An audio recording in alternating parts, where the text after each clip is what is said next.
Have you heard of the World Tai Chi Qigong Day? Because I know it was something that I was looking into back when I was doing my Qigong training and just thinking what a wonderful idea it is to bring together all these different schools and individuals that practice Tai Chi and Qigong.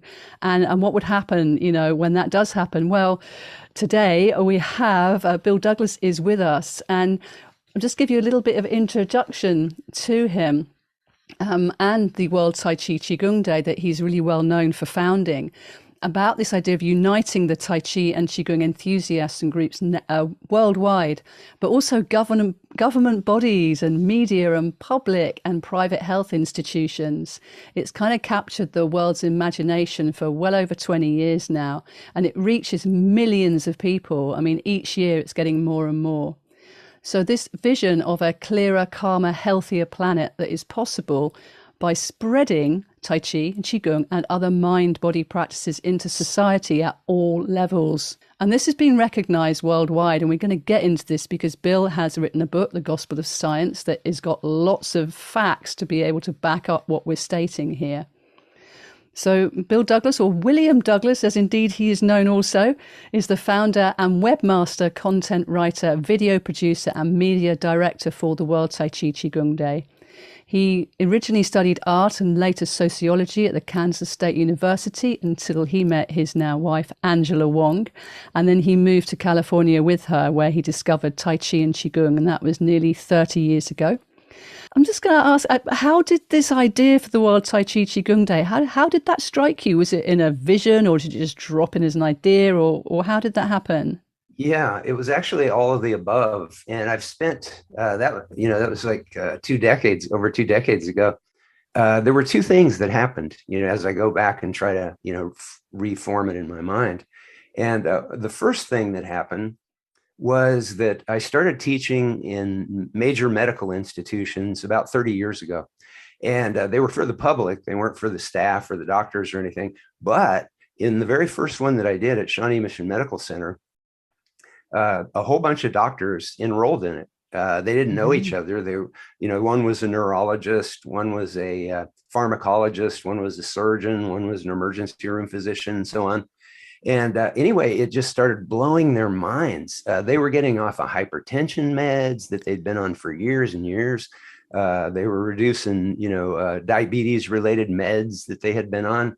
The surgeon lost a chronic pain condition that she'd had for many decades since a car accident. And she regained full mobility. She had limited mobility. So it was just blowing their minds. So what they did was they went to the hospital database, because that was kind of pre-Google, at least for me. Yeah. And they went to the hospital database and they did a scan for Tai Chi and meditation medical research. And they found medical research that validated the benefits they had gotten in this 8-week course that they took when I started teaching there. And, and what I teach isn't different than what teachers are teaching all over the planet. I'm not trying to advertise my teaching here or anything, because what I do is I try to promote teachers all over the planet. I'm for global transformation. Totally. So, yeah. So anyway, then what happened was, well, both my parents died of heart disease. And, a lot of the research that these doctors were giving me were on hypertension and heart disease, which my parents both suffer from. And it dawned on me, actually, another thing that happened was when my mother passed away, she left a note I loaned her a copy of the Tao Te Ching to read in the hospital, in her hospital bed that night before her angioplasty.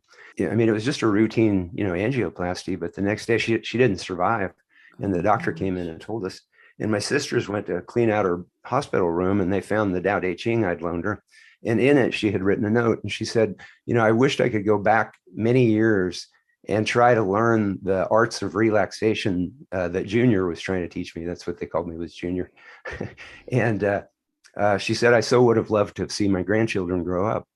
And this just really sparked something in me. And so what I did, this was before World Tai Chi Day. What I did was I took all this medical research that I'd gotten from these doctors, and then Google came along. And so I was getting much more. And, things that could benefit like hundreds of millions of people just in our country, just in the United States. And I started sending this to media all over the world. This is before before the idea of World Tai Chi Day. And I was stunned, because the media was not the least bit interested. I mean, this Really? could change the lives of, hundreds of millions of their viewers.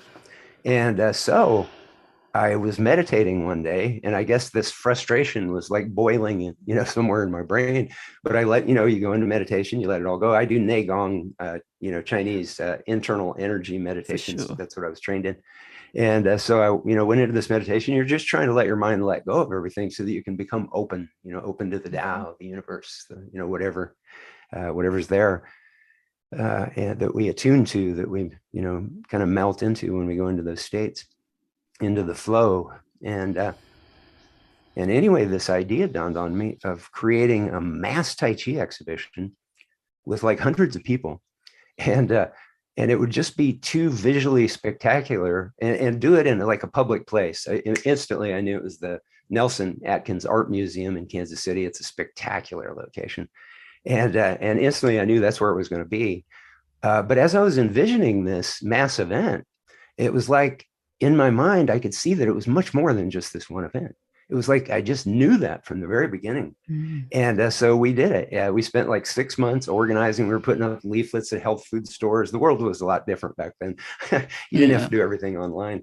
And so we were putting posters up in health food stores, just everywhere we could think of, and, doing public service announcements in media, whatever. And for 6 months, we did this. And then the day came. It was like in April, and I had been saturating the media. I'd been bombarding the media with press Mm. releases, to cover this. And so we showed up that day at the Nelson Atkins Museum, and nobody was there. And I thought, oh my What? God! My first thought was, I hope the media doesn't show up. Yeah. and and then people just started walking in from all Oh, they different did. directions, Okay. and pretty soon we had like 200 people out there. So I got them all spread out over the lawn so that they look like thousands of people, Yeah. And the Nelson Atkins Museum was in the background behind them. And I had hired a photographer, and he took an iconic photo. We all had our hands up, doing a Qigong, that kind of cleansing downward. Yeah. And that became an iconic photo. And it was in a newspaper in Russia at one point. The South China Morning Post in Hong Kong did a front page article on World Tai Chi Day a couple of years later, and they used that photo. And so, yeah, it all came together. And CNN picked up a feed from the local news station. And then Okay. we found out we'd been on CNN. And so it was right then when my Complete Idiot's Guide to Tai Chi and Qigong book was coming out, and in a new edition.